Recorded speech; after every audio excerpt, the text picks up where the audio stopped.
I think now people have come, so audio will come. Please come forward.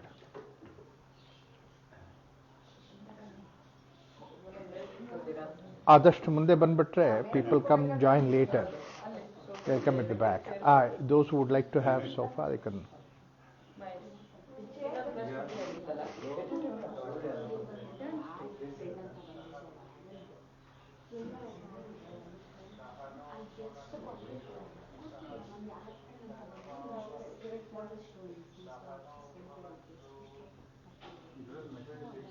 It is no longer available, but yes, this is what saying. So I just want to let Karma Yoga by Raghuram ji starting soon.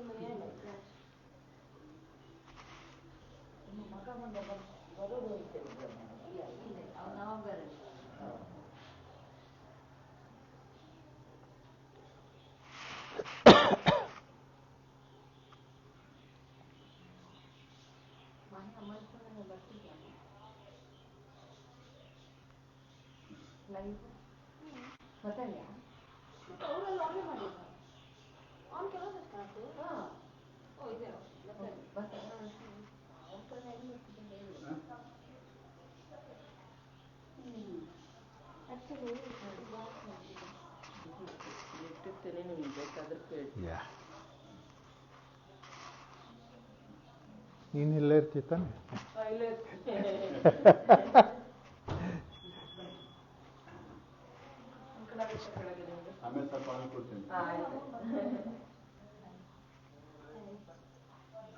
Come.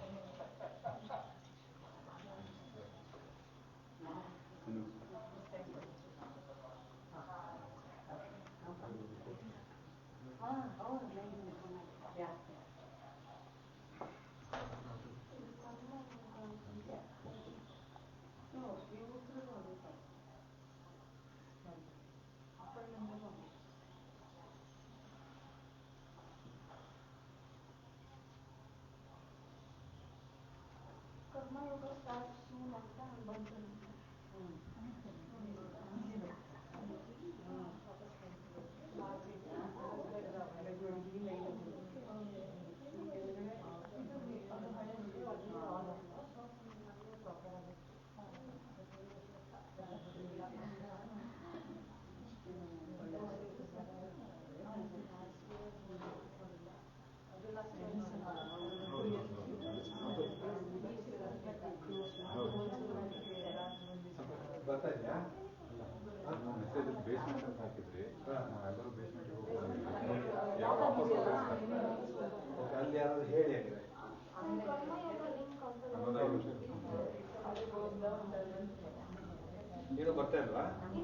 Hello.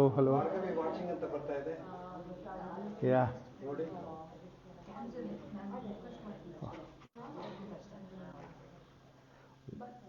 Somebody said voice is not coming, but I think. Should I finish it and start again or hang it? No, it's all right. You continue. Edit ಮಾಡಬಹುದು ಬೇಕಾದ್ರೆ. But ಅದ್ರ ಬರ್ತಾ ಇದೆಯಾ?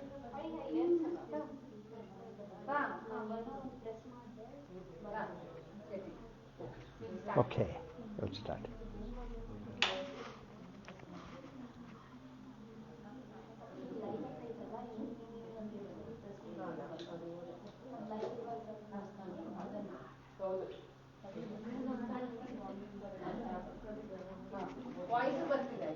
So let us start with the Shanti Mantra.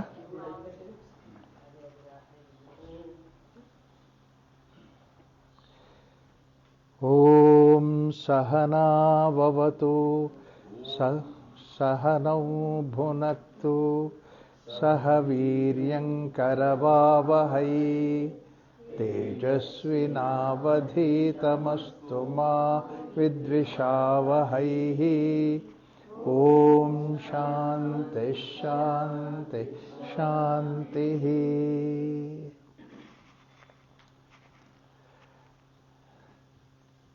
There will be a series of talks on Karma Yoga, and first person who recognized Karma Yoga is in Bhagavad Gita, because a chapter is there, Karma Yoga chapter, and it's a very important chapter because immediately after the second chapter, third chapter is Karma Yoga. And additional ideas also are given in the Karma Sannyasa Yoga.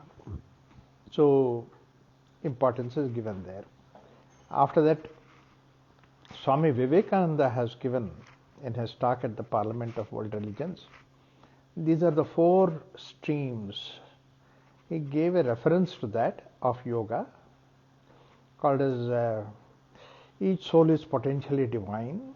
The goal is to manifest the divinity within by controlling the nature internal, external. This you can do either by work, worship, philosophy, psychic control. 2 W's and 2 P's. Work is Karma Yoga, worship is Bhakti Yoga, philosophy is Jnana Yoga, psychic control is Raja Yoga. These are the four methods. That means all the gamut of ideas of yoga which is there have been divided into these four streams. And then further he says that either one or more or all these methods, and the goal of all these things is be free. He says work, worship, philosophy, psychic control, one or more or all these methods, be free. But he did not stop there. He added one more sentence after that, which is a very important thing. Books, dogmas, doctrines, temples and details are but secondary details. That means they are not primary. Primary is experiencing the goal inside. All these things are there as useful tools. He did not deny them, that they are useful tools. Don't take them to be the primary thing, but these are the things which are important. Like that, Vivekananda is given. And later on, he also gave series of talks on these four yogas, Raja Yoga, Karma Yoga, Jnana Yoga, Bhakti Yoga, all these things are there. But apart from that, the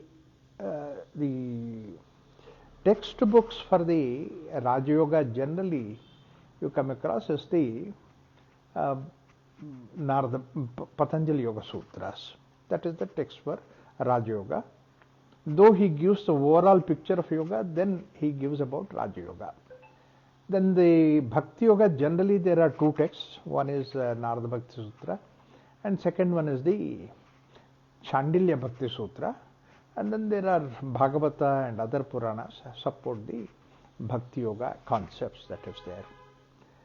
But Raja Yoga and Karma Yoga generally we have Bhagavad Gita as the main text. And Jnana Yoga, Upanishads and various other supported texts of Upanishads which are supposed to be called as the Prakarana Granthas, they are useful, they are taken from these ideas. But these are the two terms that we have in this Karma Yoga. One is the Karma and the other is Yoga. So, question comes that what exactly is yoga? Do we really need to do yoga? That's another question comes. Anyway, life is going on. Why do we need to do yoga? Is it the purpose of something that is important for us? Some people have a different notion saying that anyway, somebody has to become a yogi, somebody has to leave everything and go. We are people in the samsara, people in the world. So do we really care for this yoga? Thanks to these days, people start yoga for various therapy purposes, etc., etc. So therefore, back pain, go for yoga, headache, go for yoga. Either you have a headache or you are a headache, go for yoga. See, these are all the things that are developed, purpose of yoga. But it is limited that way. The purpose is very limited, but then the scope of yoga is something extraordinary. Patanjali himself has written such an extraordinary, wonderful textbook on yoga, Yoga Sutras. It has all those sutras that Patanjali has given. They are so logically, so rationally presented. It's so wonderful to read that. Go into the depth of Patanjali Yoga Sutras. So, Patanjali name has become popular these days because of Ramdev Baba. Somebody was telling me that, Patanjali Yoga Sutras. Oh, Patanjali also has written Yoga Sutras apart from the toothpaste and soap and all that. I said, yes, he did much before that. So, like that. I don't know whether Ramdev Baba Ashram, that is has published any book on Patanjali Yoga Sutras, I don't know. But then this is how the text has become now something which people would. It's difficult also in the sense that such a scientific treatise into the yoga aspect of it he has given. It's people who are really interested, it's a treat to read that. In fact, a Western author, an American author, has given about Patanjali Yoga Sutras. He said that Patanjali Yoga Sutras, Patanjali has written the Yoga Sutras more scientific than the science itself. That means you can imagine how beautifully, how scientifically he organized his thoughts in Patanjali Yoga Sutra. That's a wonderful thing. Apart from being a text of Raj Yoga, Patanjali Yoga Sutras is also gives the general idea of yoga and then Raj Yoga ideas. So that if you would like to know more about yoga, Patanjali will give us the Yoga Sutras, will give the idea. We'll get into that. Second thing is the aspect of karma. That we are anyway doing karma, we are doing the activity of karma. Is it not just sufficient what we are doing? Working in the office, working at home, working in Balbharti, etc. So these are all the things which are there. Is there something which is much more than that we should know about karma? This is another thing. And people also have an idea that how long should I do karma? Can I not stop doing karma? That's also there. A retirement kind of a thing. So these are all the various thoughts that are there. So, and particularly in this culture, it has come from since the beginning. We belong to a culture. So therefore, whatever this culture has to say, that also we go a little bit into that. And another very interesting thing about this is that this all these ideas have come from the last several more than 10-15,000 years in this culture, and it survived. It survived, not only just survived, it's vibrant. Today people talk about it. When can this become like a survived and also vibrant and living? It's because that all this culture had an ability to adapt itself to the changing situations. If it did not have that ability, then probably it would have been in the dustbin by that time, because basically that whatever that was applicable, say 5,000 years ago, 3,000 years ago, would not be applicable today. Many things. But then this is applicable. Today also we read Bhagavad Gita and every shloka makes so much of sense. So which means basically whatever that is 5,000 years ago, 5,117 years precisely, Gita was taught. And then today also it is relevant. That means to say it has been updated over and over by the people who have come in. Krishna must have said in Bhagavad Gita whatever that day applicable. Later on some people who wrote the commentary must have commentary every say 100 years or something like that. Some, similarly Shankaracharya came about 3,000 years ago. He wrote the commentary on Bhagavad Gita. It was relevant at that time. It was people could understand that. Later on, 100 years ago, Chinmayananda has written a commentary, and people who know that Chinmayananda was very, very connected with the society at that time.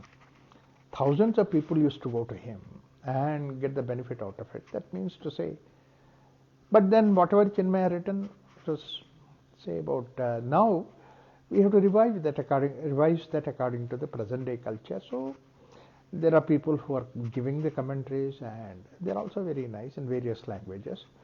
So therefore, that means to say, you can always interpret, reinterpret. There is another important idea is that if it is not relevant, if somebody writes something, text which is not relevant, and he and his disciples may look into it, but then later on it will drop off, finish, because the society will not continue with that. And we have that freedom. That's the most important thing. Like that Upanishads are there, which are several thousands of years old. Vedas are there. But then today also that Vedas people read. Common man thinks that he is not connected with that, but then there are several ideas which show how we are connected with them in the modern way. So they are relevant to us. So that way this culture has always been very dynamic and vibrant and also very resilient culture that's available for everybody. So, and whatever that these texts have said are relevant today. Like, for example, how beautifully it talks about karma in the first place.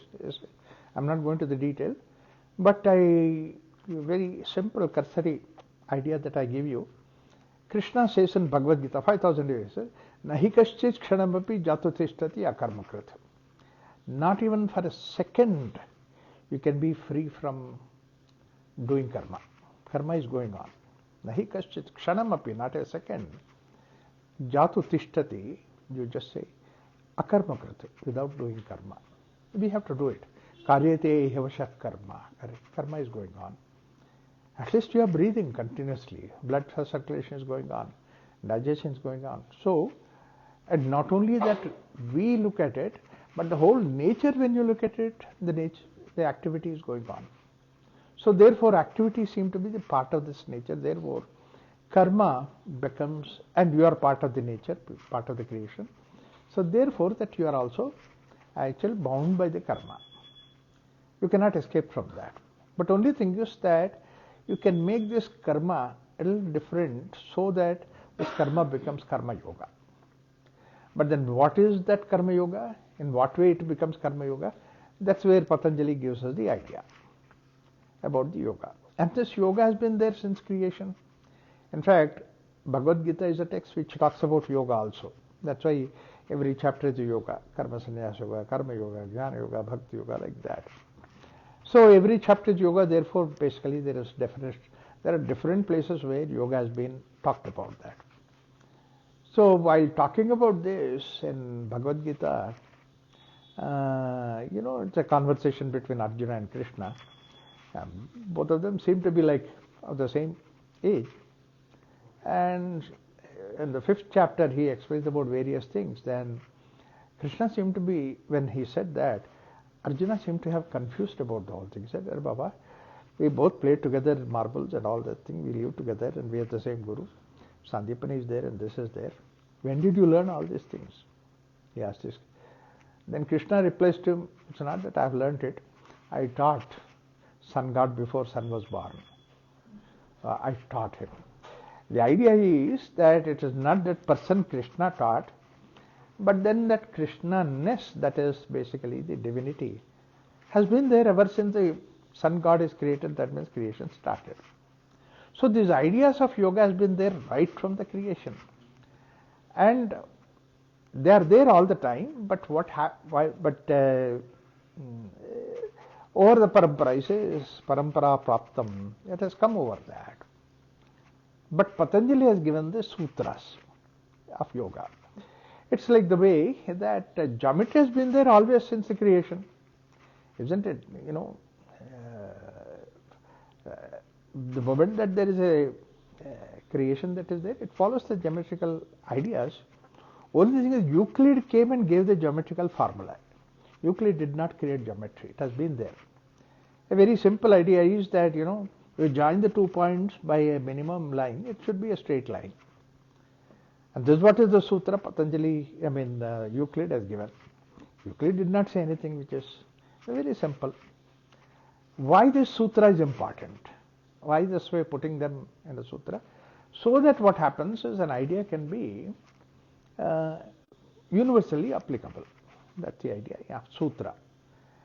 It is like the way that 2 plus 2 is always 4. Anywhere, any place, in any language that you say 2 plus 2 is always 4. And but when in the school teacher teaches a child 2 apples plus 2 apples, 4 apples. Big apple picture is there, and below that there is 2 number plus 2 number, another, and then 4 apples, and then how many? 4 apples. The child comes back from the school crying, said, why? I could not answer. Why? Because exam they gave 2 oranges plus 2 oranges, not apple. So I have been only taught apple math, not orange math. So when you take it as a apple and orange, then you can't have. Whereas the moment you take it as a formula, you can apply anywhere. either apple or orange. So therefore, basically, this is how the importance of formula. And that's what is given by our Shastras also. When you give a formula, it should be alpaksharam, minimum, asandigdham, absolutely no ambiguity, saravatu, it is the essence of whatever that we are talking about, vishwatomukham, it can be applied for anything, and akshobhyam, anavastubhyam, these are all the things which are sutram, sutravido viduhu. The idea is that it can be applied anywhere. And this is what is the extraordinary characteristic of this Sanatana Dharma. That's why it is called as Sanatana Dharma. The idea is that it was applicable 10,000 years ago, 15,000 years ago. And this was applicable 5,000 years back. This is applicable today also. Another 10,000 years later also, it will be applicable. So these ideas that we have come, they are applicable. Not only, actually, Sanatana Dharma is not only applicable for this. Anywhere human being, it will be applicable. Like for example, Euclid geometry, applicable anywhere. Similarly, this algebraical formula can be applicable anywhere. It doesn't apply with only this, only Hindus it will apply, in Christians it does not apply, in India it will apply, in China it doesn't apply. There is nothing like that. So what we have, this knowledge, is something which is basically globally applicable.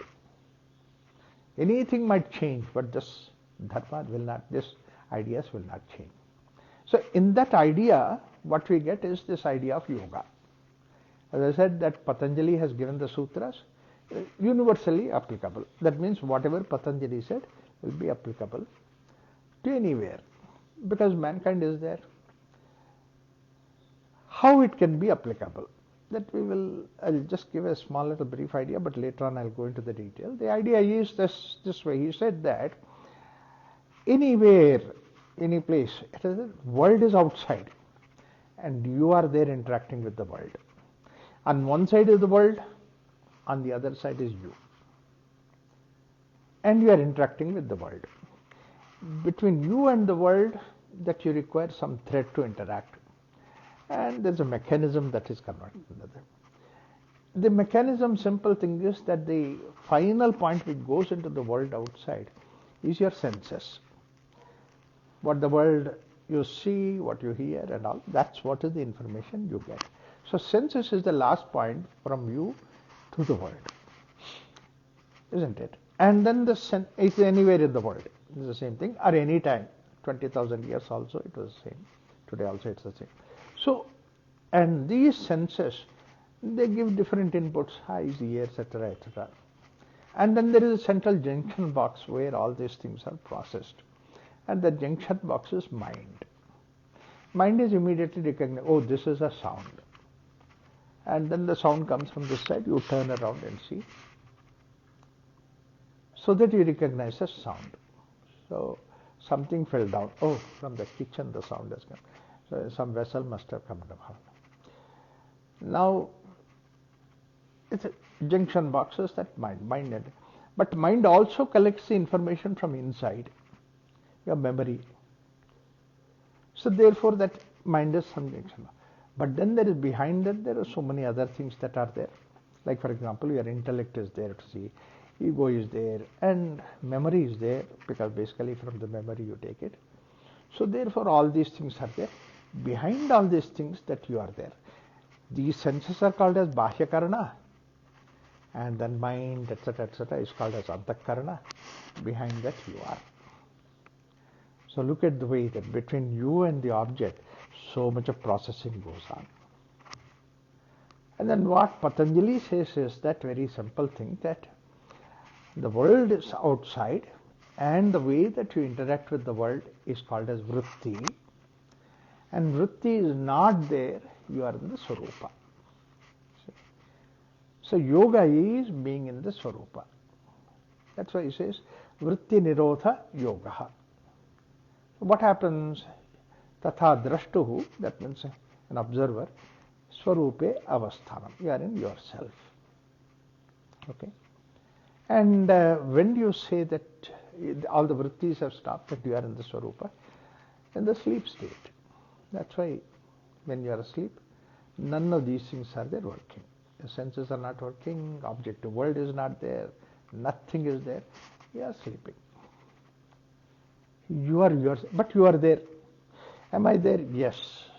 What happened to you? I was blissfully sleeping. Milk is boiling, going out, but then I am blissfully sleeping.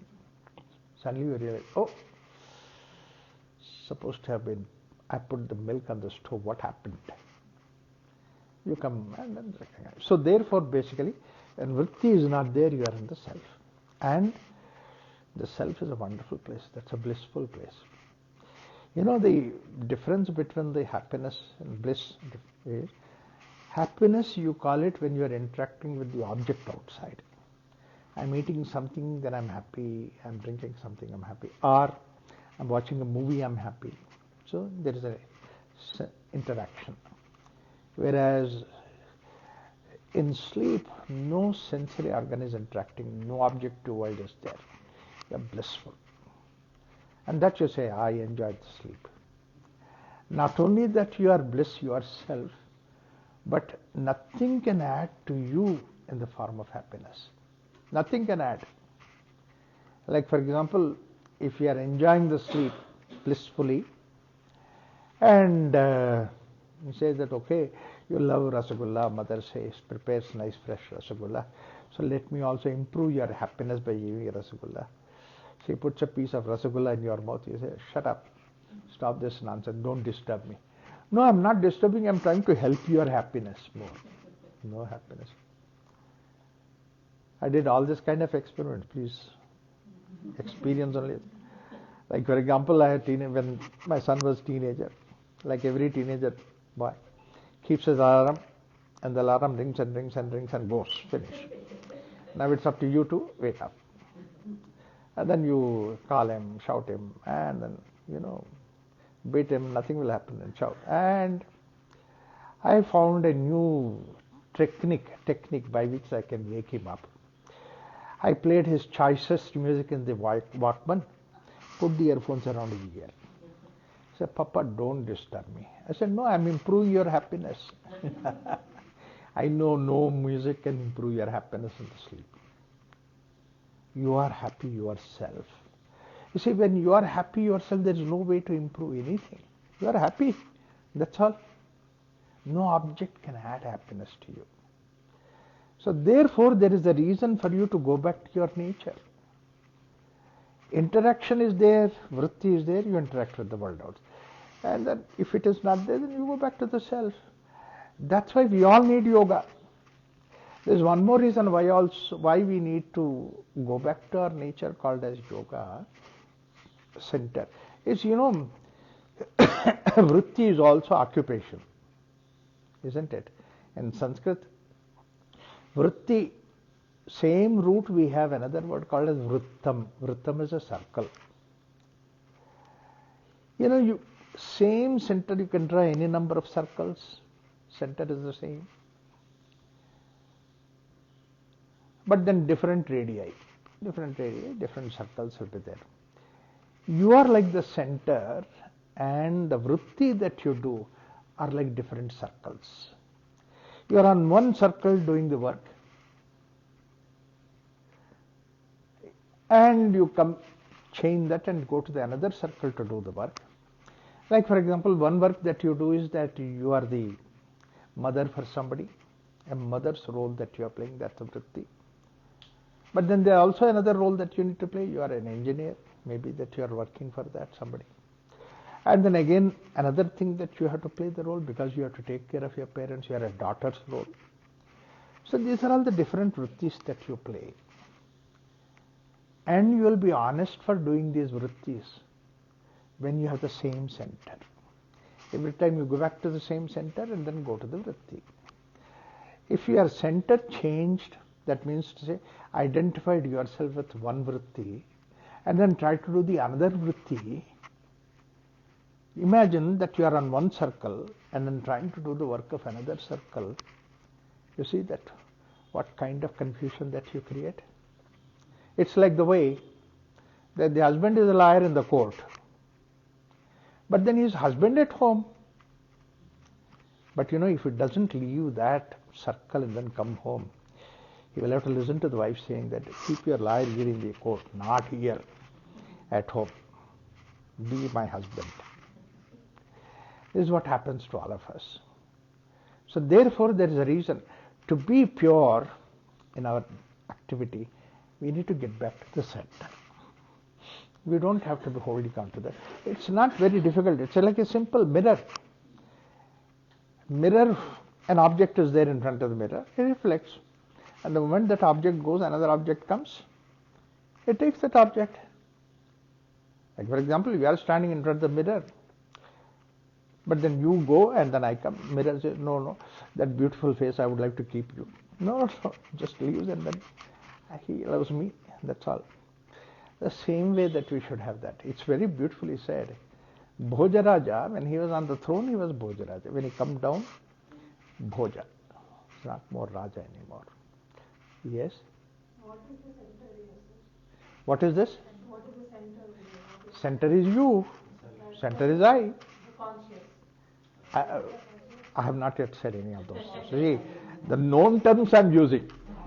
I am not going to unknown terms. That's another important thing, that people go into some mystic kind of ideas. No, very simple. Let's try to understand it. I mean, this is good enough to understand that. Now, what happens is that the center does not have any dimensions. In fact, that's what is the definition of center. So that means basically that the I, that we, have no characteristics, no dimensions, no nothing. You are pure self. Pure self. That's what we are. And in case, that's why I started my discussion with another thing. Not only what is that self, if you care to think of it, self is bliss. You can be blissful there, because that's what you are. Anando brahmeti vyajanat, anandadhyeva khalu imani bhuta. That's what is our nature, ananda. But we have come away from our nature, because our nature is ananda, but we are so far away from that nature. Because a simple sign of happiness is to have a smile on the face. And out of 80 million species on this earth, only species which can have a capacity to smile is human being. But we are so far away from that. Cameraman has to keep the camera ready and make a request, please smile. On the other day in Prashanti, a group was taking picture. And then I was just passing by, and then somebody from that group was shouting at the cameraman, take it fast, how long should I smile? It's a burden, smiling for somebody else. Your nature is happiness. We are away from our nature. Now, therefore, yoga is going back to your nature. Tatha drashtu surupya avasthanam. Your nature is bliss. Your nature is happiness, and your nature itself is. So, Raghuramji, Yeah. in this case, when you use the term yoga, Yeah. I just want to clarify. Are you talking about the asanas or in a larger concept? Just yoga itself I am talking. Okay. I am not even bringing about asana and all those things. Just talking about what is yoga. Because karma yoga is there. I define karma is we need to do it. Yoga I am defining. I am just giving the idea of what is yoga. Now this is where basically that idea emerges, saying that at the body level our nature was to be relaxed. That was our nature. Look at the children. They are relaxed. They are never under tension. They walk relaxed, they fall relaxed. Even falling they don't have any tension. That was our nature. Look at the simple thing. The child's nature is relaxation. You put any child anywhere in the world, you can see that. Lying down position, you put the child, and the child's simple pastime is take both the toes and puts it in the mouth. The child becomes like a ball. Everywhere. When you see the child like that, is it relaxed position? Yeah, for the child it's a relaxed position. Not only for that child, we were also like that. To start with, we were like that. But as we have grown up, tension is the way that we have come away from our nature at the body level. Today, people come for yoga class and then we say that do Padahastasana, bend down, hold the toes. They say, I mean, those people who have prosperous Madhya Pradesh, they don't touch they don't even see where the toes are. But then who to see the toes? They say, those toes, as if it is somebody else's. No, Papa, your own toes. How can I hold my toes? Why? Because my hands do not go below the knees. But what happened to you when you are putting the toes in your mouth as a child? Today you can't do that. I can do the social service. I can put my toes in somebody else's mouth. So we come away from our nature. So really in the name of yoga, in the asana means, Patanjali gives the definition, Sthira Sukham Asanam. Relaxation is the way asana is all about. It's not doing all the acrobatic postures and all that. Relaxation. Sthira Sukham Asanam. What do you mean by Sthira Sukham? A sukha that you derive from outside object. It is not Sthira Sukham. Asthira Sukham. Like for example, people derive happiness by drinking and drugs and all those things. It is, as long as the effect of that is there, so that long you are relaxed, otherwise you are not relaxed. So a relaxation given by the outside agency, which Amala tried to give us, but that doesn't help us. But if you find out relaxation within you, that stays with you. That's what is Sthira Sukham. So relaxation, but then why do we do all these postures? To see that you are aware of yourself to relax. That's why the conscious method of relaxation is yoga. In order to be conscious that we do these postures, and wherever that tightness, tension held is there, and then you release that. That's why we have to do various asanas, but ultimately all those asanas have to culminate into Shavasana, relaxation. Relaxation is the key. Not only that, relaxation means effortlessness. That's what the next sutra says. Prayatna Shaithilya Ananta Samapatibhyam. Effortlessness is the ultimate in the asana. Similarly, at the prana level, slowing down the prana, which was nature of a child. Child is always slow, never in a hurry. Mother keeps shouting at her, come on, walk fast. Yes, I am coming. And no, child is coming. It takes his own time. Put him in the shower, he never comes out of shower. 10 times, bring him out, drag him out. Put him in the closet, clothes, and then he doesn't come out. So, food, put him in the mouth, morsel of food, 2 minutes, 3 minutes, he goes around and comes back. Mother, open your eyes, open mouth, food is still sitting there. Mother says, come on, eat fast. I don't know why the child has to eat fast. A mother was replying, if he doesn't eat fast, then the lunch time will come. He continues. So this is how speed is the way that we have introduced, come away from our nature. Similarly, at the mind level, our nature was to be calm. Children, they are never bothered, never worried about anything. They are calm, peaceful. You have to force them. Exam, come on, study. Who is worried about it? You worried, you study, not me. But then, you see, as we grown up, we are worried. We keep worrying. Whether necessary, unnecessary, we keep worrying. Not only that, if there is no worry, then we start worrying. Am I forgetting something, should I worrying about something? Not only that, you also worry. The other does not worry, so you worry. The husband and wife came to me for counseling in Prashanti. Initially, both of them talked to me for about 15 minutes or so, and then afterwards, wife told husband, you go out, I want to talk to Raghuram personally. And the poor husband fellow went out, and the wife's main question to me is, Raghuramji, my main worry is my husband doesn't worry. Wow.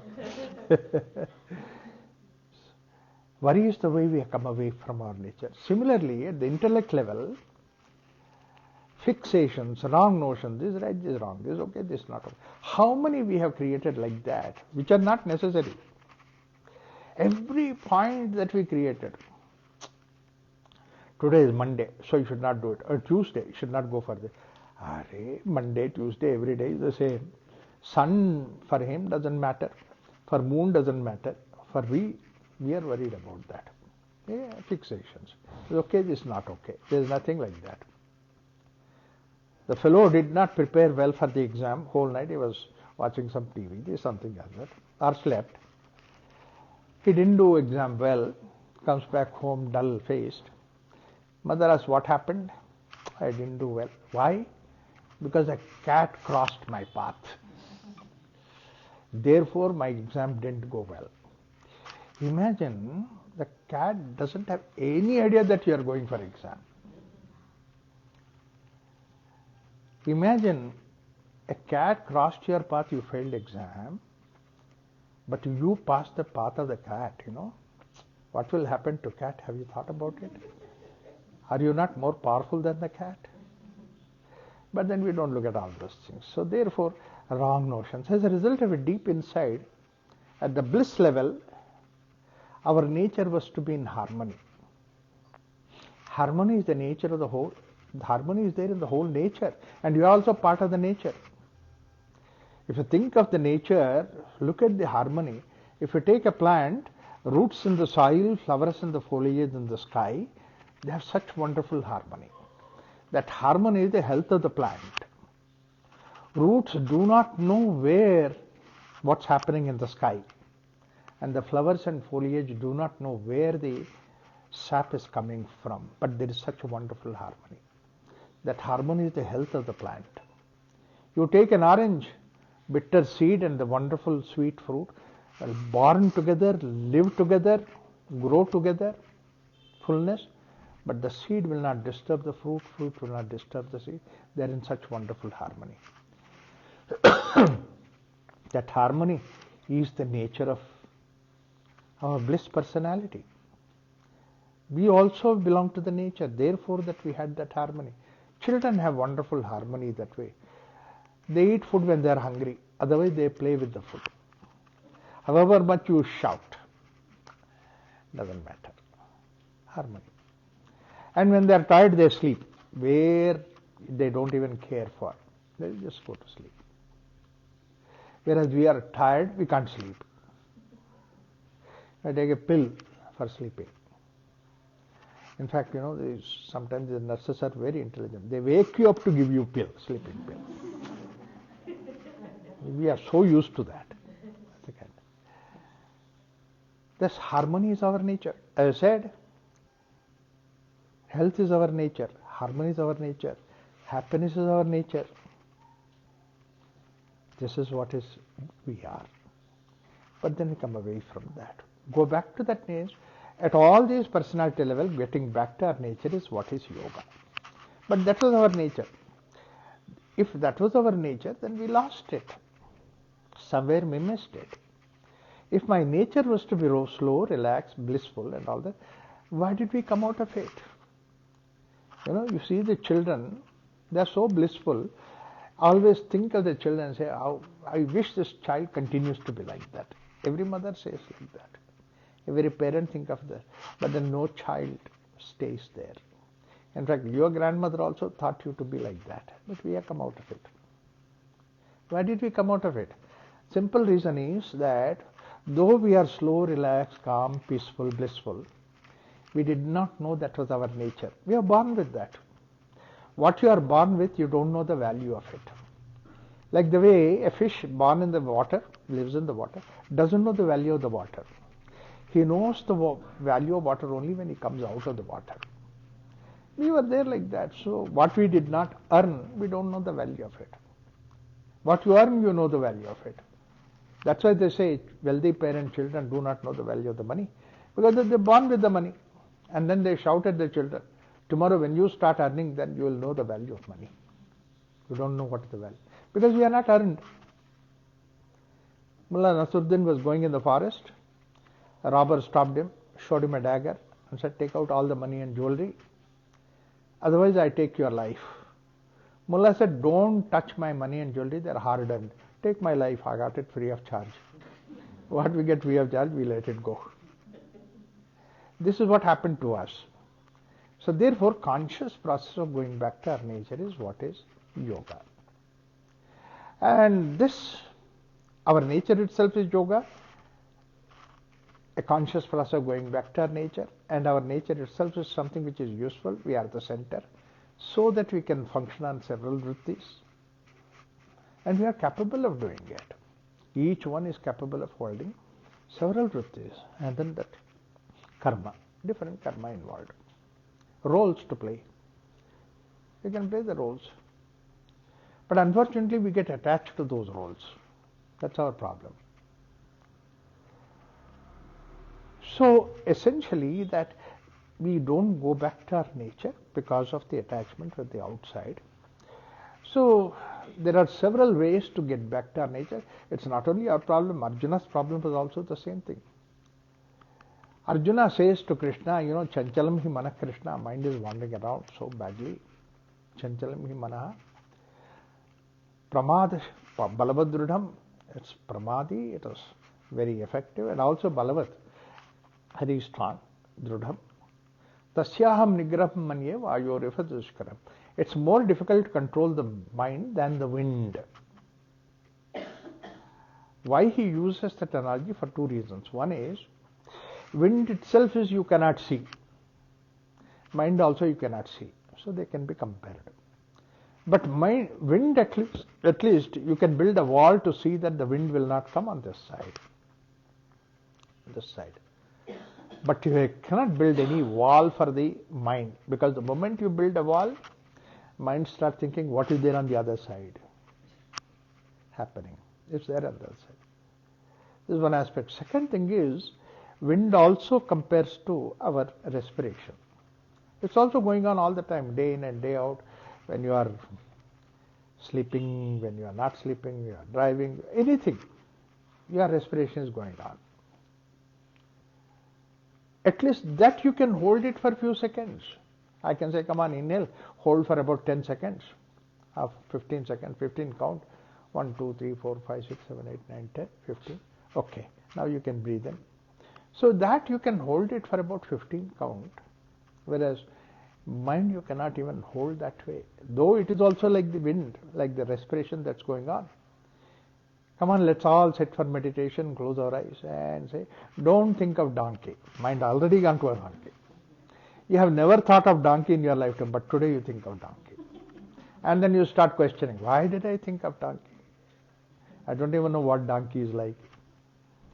So all these things, that means to say, mind is, and Krishna acknowledges that, saying that asamshayam mahabaho, hey Arjuna, I have no doubts about it, manaha durnigraham chayam, abhyasena tu kaunteya vairagyena cha gruhyate.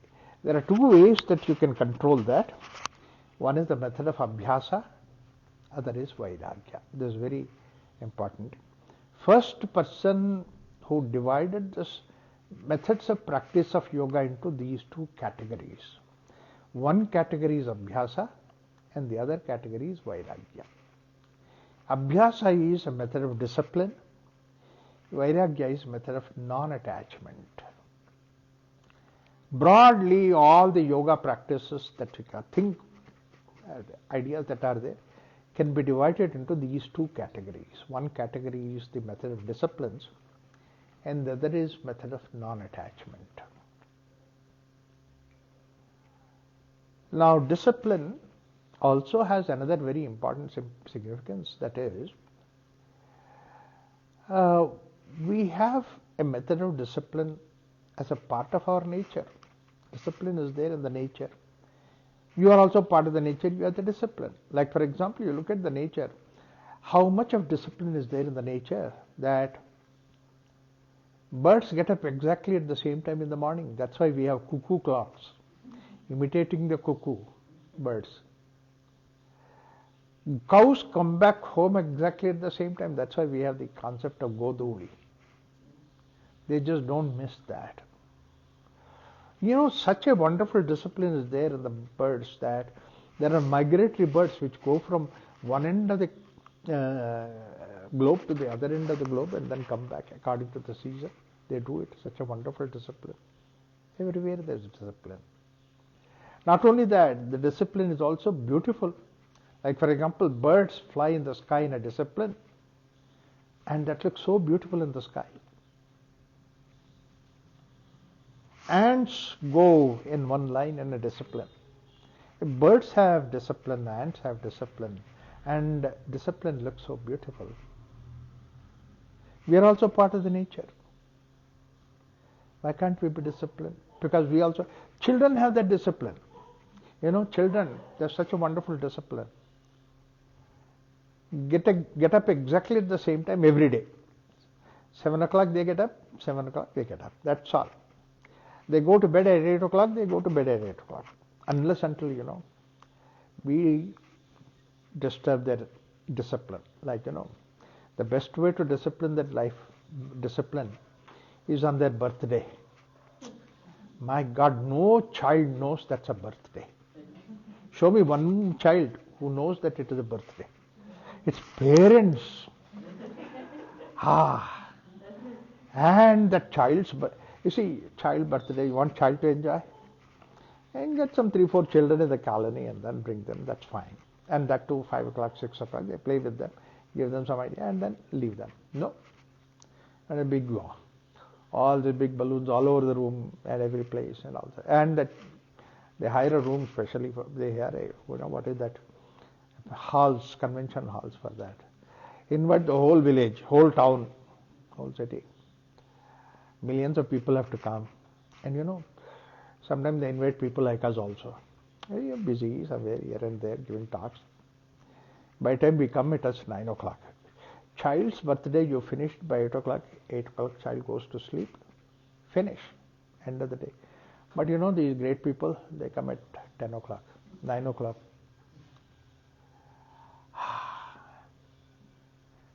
And then we have to put some water and all that, make the child to wake up.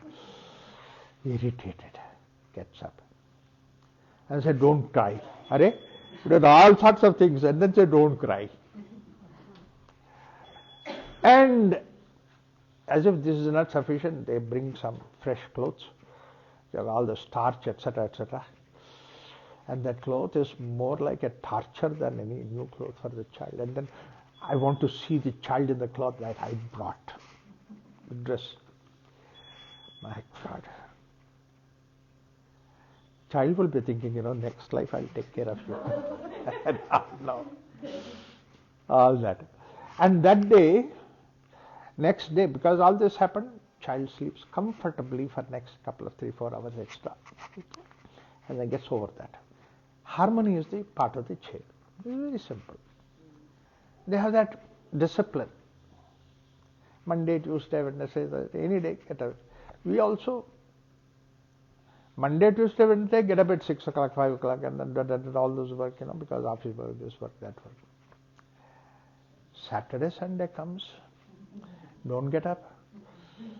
5, 6, 7, 8, 9, 10. Breakfast is ready. Breakfast and lunch together, brunch. The whole thing goes to Adiga.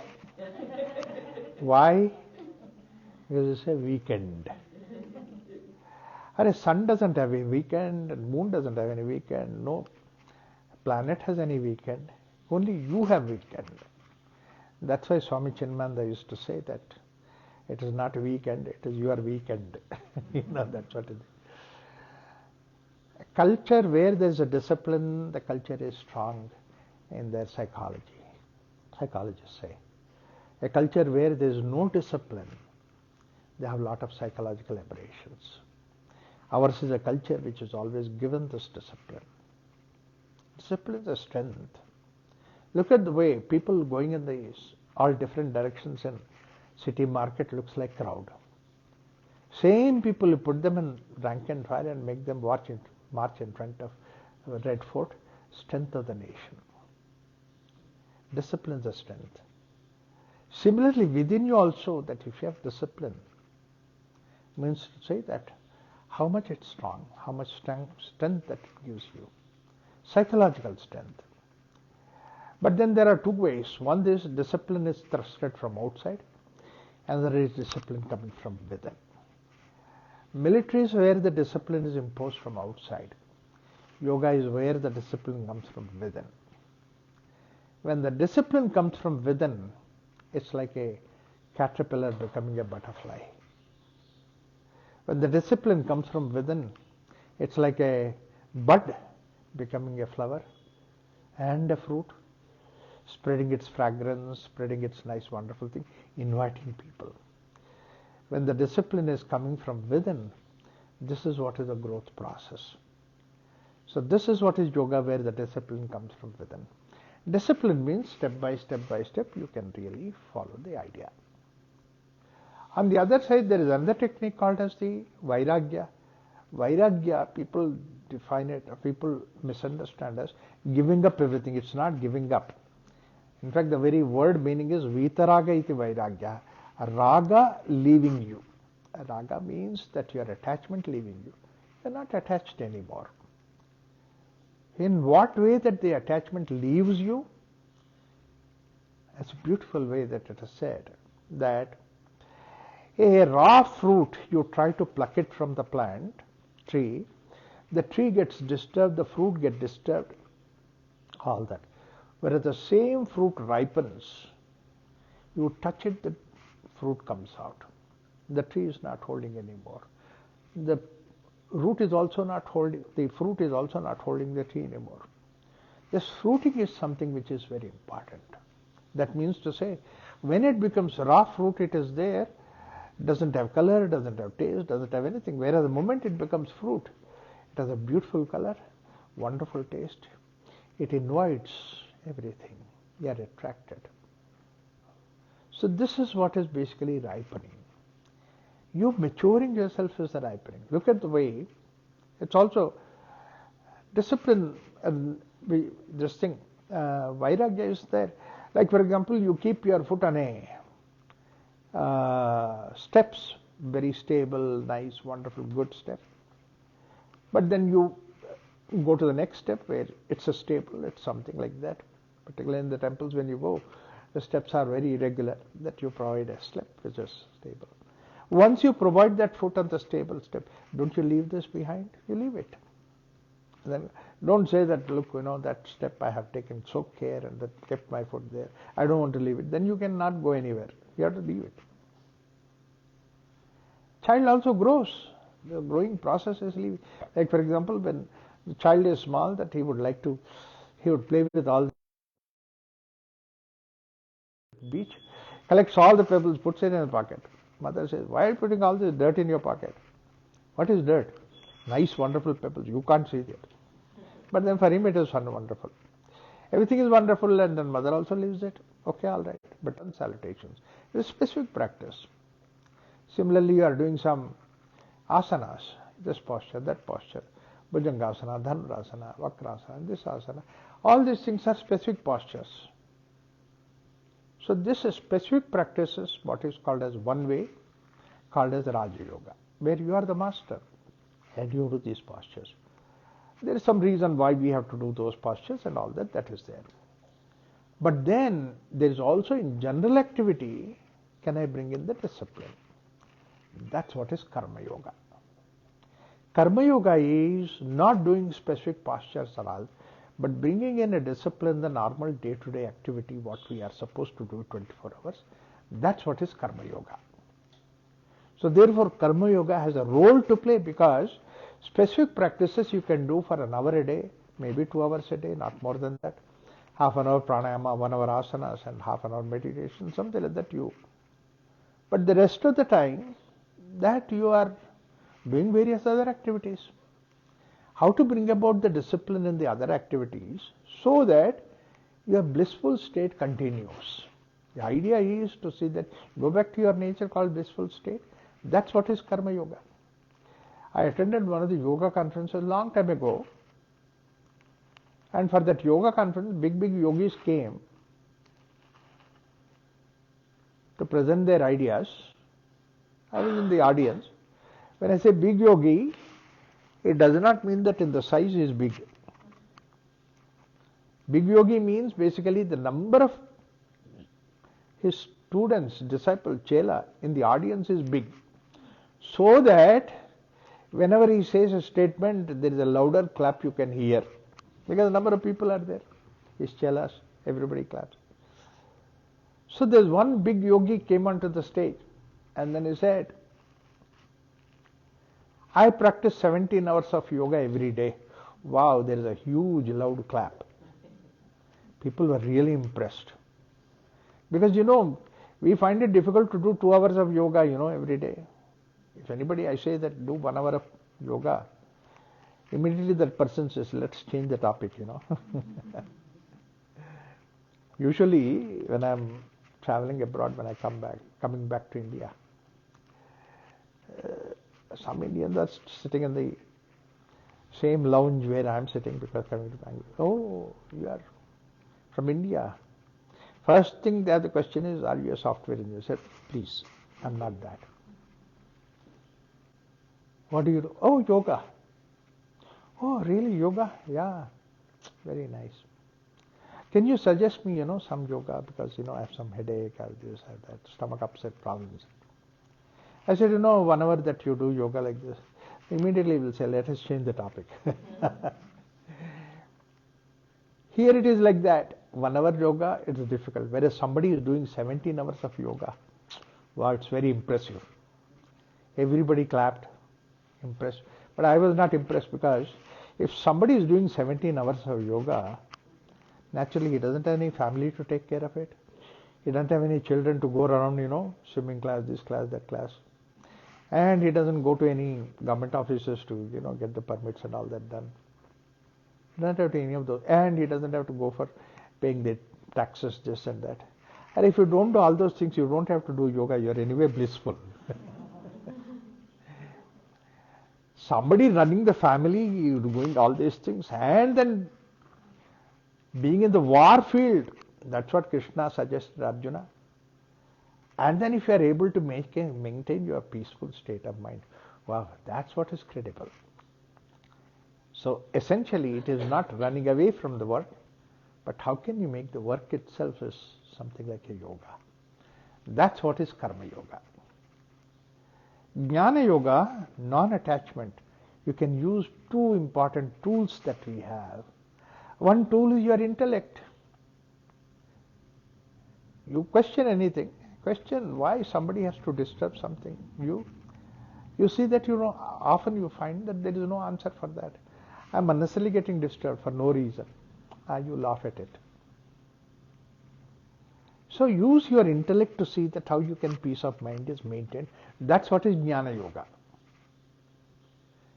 Similarly, like for example, you go to the airport to catch the flight.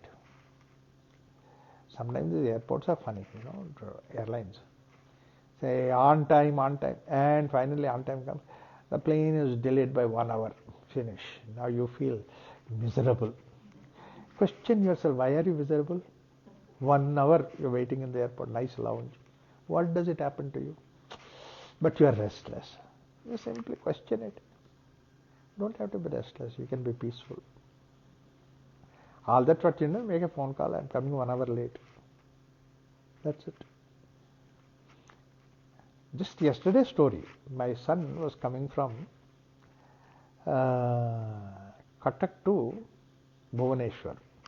Cuttack, Bhubaneswar, adjacent cities in Odisha. He got into the Cuttack flight to get down at Bhubaneswar. And then he was so tired that he got into the flight and then he was just doing something, did not notice. And then plane was going and going on. Suddenly he realized, stopped. I said, in between it stopped. He said, wow, in between there is a stop also between Cuttack and Bhubaneswar. He asked somebody, what is the flight? What is this?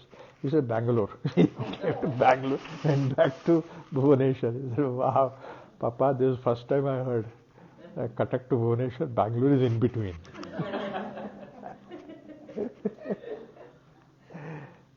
Enjoy all these things. There is nothing like tension at all. Question it. Intellect says that there is no reason. 90% of the times where you are worked up, you don't have to enjoy. There's one more extraordinary, wonderful aspect that's there within us. It is the emotion, bhavana, love, compassion, generosity. These are all the things which give you happiness directly. There's no other object. You are not getting anything. In fact, you are giving and getting happiness. You serve somebody and get happiness. Only in love you can do that. These are all the things. It's a huge science by itself. So therefore, using the emotions, what we call it as Bhakti Yoga, using intellect, we call it as Jnana Yoga. So Jnana Yoga and Bhakti Yoga are the two techniques where non-attachment is the way that you get the blissful state. Raja Yoga and Karma Yoga are the two techniques by which that you discipline to go to your blissful state. Ultimately, the goal is the same. That's what Vivekananda said. Either do one or more of all these matters, but be free. That freedom is that blissful state of ours. Nothing holds you from your blissfulness. If there is anything which is called as against the freedom, that which holds you from being blissful. That's what a state, what yoga says. So therefore, Karma Yoga is what you do, activity. Convert in such a way that it is blissful. Yes? Raja Yoga, Karma Yoga, you told it will Sorry? because Raja Yoga and Karma Yoga, you told that it will help us to achieve the discipline, right? It can be up into discipline or It can? be up into discipline, right? Yeah, they are in the And category of discipline. Bhakti Yoga, Jnana Yoga. Bhakti Yoga and Jnana Yoga are method of non-attachment. Abhyasa Vairagya, that's what. Karma Yoga and Raja Yoga are in the method of Abhyasa. Jnana Yoga and Bhakti Yoga are in the Vairagya category. These are things. Elaborate, we can go ahead into Jnana Yoga, Bhakti Yoga and all those things, but our topic being Karma Yoga, I would like to dwell on the Karma Yoga next few classes that is there. But very important thing is that take home message is that today you go to the market, you go to the internet, there are several yogas are there. Kundalini Yoga, Bandalini Yoga, this yoga, that yoga, Beer Yoga, Kir Yoga, all those things will fall under the category of one or more of these four yogas. There cannot be any yoga outside this. And these four yogas, Abhyasa and Vairagya, were given even in the Upanishad time. From that time it has come. Yoga Vasistha talks about that. So therefore that nobody can invent any yoga. People say that. Only thing is that there are some techniques which are involved in that. Put a few pieces of techniques together and give your own name for that. Somebody is given in the form of, Bikram Yoga. Nothing but few techniques together. Somebody put 12 there, then say Kriya Yoga. Patanjali himself has given Kriya Yoga. Patanjali himself has put some 8 pieces together and called it Ashtanga Yoga. But then somebody put another 8 pieces together and said he wanted to give his own copyright. Ashtanga Vinyasa Yoga, something like that. Like that, if you go into them, and then somebody has given this what is called as, out of that there is one technique called as meditation. One said mindful meditation technique. That's also another technique. Another said mindless meditation technique. That's also another technique. So you can give any name, any number of names. Like that. Please don't say that today, tomorrow, this series of talks I'm giving is Raghu Yoga. No, nothing like that. I'm just giving what the philosophy gives. That's the only thing that I'm giving that way. And this is what even Shastra says. Upaya sovataraya. There are so many ways that you can be together. You can bring them together. Nasti Bheda Katanchana. There is no difference between them. They all take you to the same. Whatever goal. Yaya bhavet pumsam yatpatihi pratyagatmani sasa eva pakya sadhi. There is also from the Upanishad statement saying that whatever techniques that keeps you to go to peace of mind without any external agency, that's all sadhvi technique or the yoga technique that can be there. So this way, we understand the whole idea of yoga, but when we come to the Karma Yoga, why it is so extraordinary, so important? Because basically, Bhagavad Gita talks about all the different yogas. In spite of the fact that Bhagavad Gita talks all the various aspects of yoga, many people take Bhagavad Gita to be Karma Yoga text because they see that elaborately Karma Yoga mentioned in Bhagavad Gita. Particularly, Balagangadhar Tilak has written the whole Karma Yoga text as Bhagavad Gita itself. Gandhiji has adapted Bhagavad Gita as Karma Yoga text. But whereas Shankaracharya took Bhagavad Gita as a Jnana Yoga text, whereas Hare Krishna movement, when you take it, ISKCON, they take it as a Bhakti Yoga text. So Gita is such an extraordinary, wonderful text that you can find whatever the yoga that you require in Gita itself. So Gita is extraordinary, wonderful. But then it's not the first time that Gita is the one which is talking about Karma Yoga. Upanishads also talked about Karma Yoga. That's why it said in the Vedas part is Upanishad. Upanishad gives us aspect of Karma Yoga. And we're very similar to the sutras that are there in Karma Yoga and Patanjali in Bhagavad Gita. You see that in Upanishad. Like for example, Ishavasya Upanishad, first Upanishad, the second sutra says, Kurvanne meva karmani jijivishet shatagum samaha nanyate toste na karma lipyate na. You have to do it for 24 hours yoga, all 365 days, for 100 years, he says that. Kurvanne veha karmani. That's what Krishna says. Nahi kaschit kshanamapi jata, says you can't sit without karma even for 1 second. Not only you, when he said you, it is the whole nature itself. So therefore, you have similarity in the thought from the Upanishad all the way up to this. So I will take you the ideas of karma and then bring it to Karma Yoga. Right from the time of Upanishad and time of now your question comes. What is the nature of you? That's a consciousness. I will talk about that consciousness. Next time when we meet, from there we will bring about. That's what we are. Your question is very important that we need to get. Thank you. So, Raghuramji. Yes. Yeah. So we are all from different Yes. ID. We all come from, we are not like students of a yoga class or a particular Vedantic thought. So we come from different background. If anybody has any questions, can they ask you now? Oh, sure. That's why Any clarification, anything like that. You can, not only now, you can stop like in between the class also, you can always question.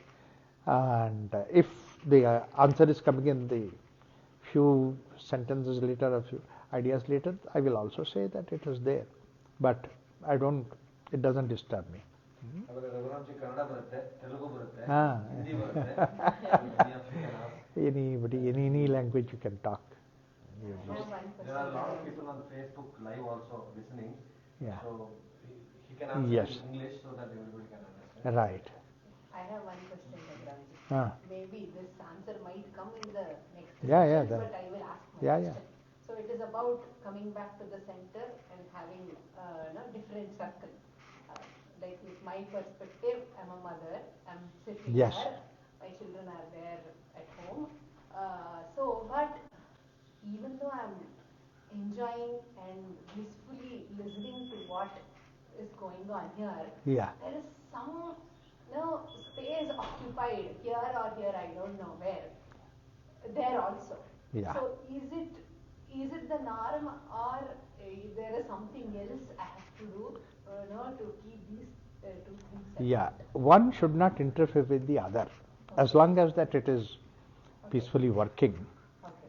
Because after all, my talk doesn't require so much of attention. It doesn't require so much of attention. So therefore, a bit of attention is something else, somewhere else it is there. But my idea is that if your mind is there, is it because of a worry, or is it because of there is some need to be there? See, that you can see. There is a need, there is a worry. Let it not be in a worrying mode. You see, there's nothing to worry about. In fact, I'll come to that aspect when we talk about mind. Said that mind has idea of functioning. Mind doesn't have to worry about. Worry is not necessary. That I can talk about it. I'll come to that.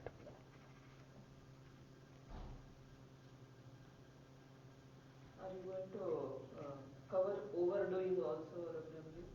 Overdoing what? Anything like worry, just now you were talking, right? Over worrying sometimes, right? Unnecessary Actually, worry. there is never a question of overdoing. Okay. The question is doing what is necessary or doing what is unnecessary. This is what. Otherwise, Shastras say that we are all doing 24 hours duty. That's all. Nobody is doing less, nobody is doing more. Only thing is that while doing, you are supposed to be doing something, you will be doing something else. That should not be done. That's the only thing. That's overdoing. No, what I meant was sometimes you feel later, right? Why unnecessarily I was thinking Right. so much about it, right? It That's was why I such said. a simple thing. That's why I said necessary, you do it. Unnecessary, don't do it. You know very clearly what is the. Or if you recognize this way that what I'm worried about is unnecessary, then you have freedom to see that you can come out of it. Many times what happens is that, see, these are all the things which are there. Like for example, you are caught up in one circle while doing the other work, such a bad way that you are still only in that circle. Like for example, that you don't allow the child to grow because you are mother of the child.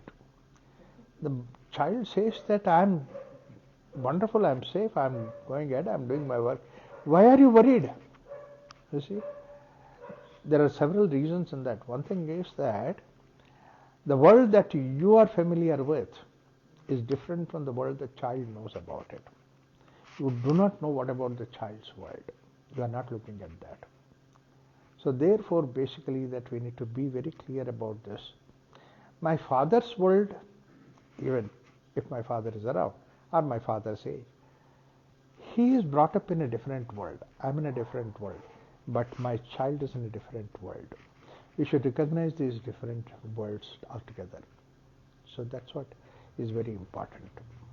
So should a parent worry that the child doesn't know your world, so the child is in danger?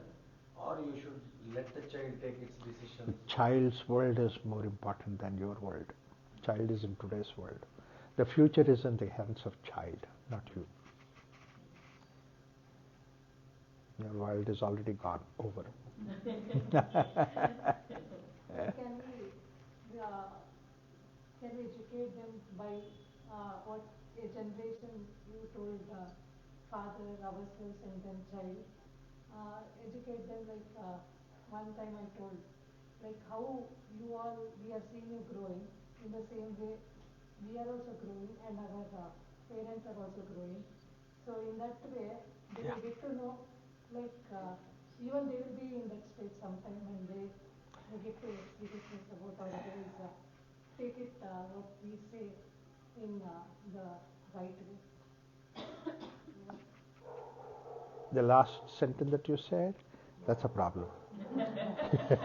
Right way in your world, not in their world. You have assumed that the right way. No, that's only an assumption. One thing is that when they needed that, when they need a support, you are ready to give the support.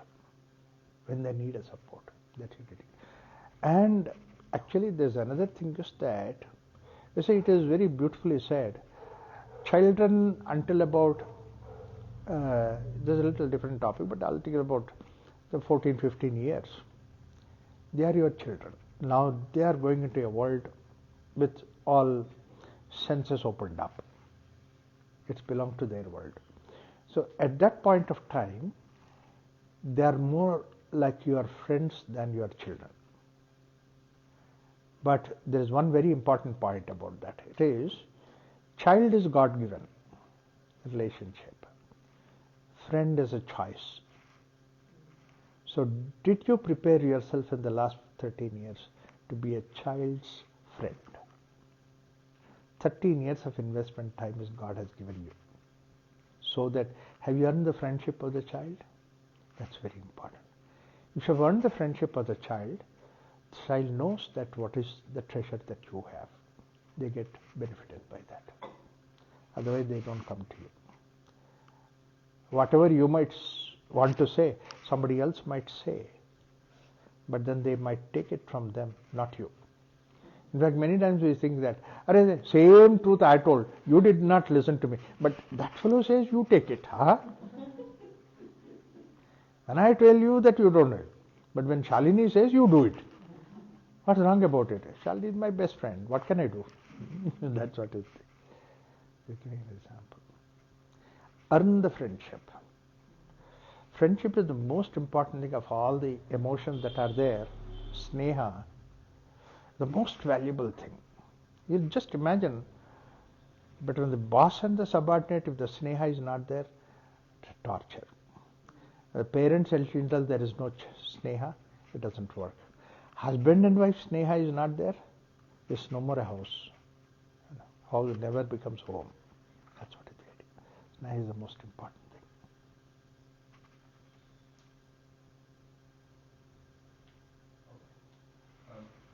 So I'll stop the recording. There is one topic that I want to talk. Yeah. I just want to ask you. Yes. See, we ladies are best with doing multitasking. Men can't do it. So is it not, as I am just commenting on Shali, if she is able to concentrate on your talk, simultaneously is able to think about the children also, doing justice to both, is it not okay? That's what I said.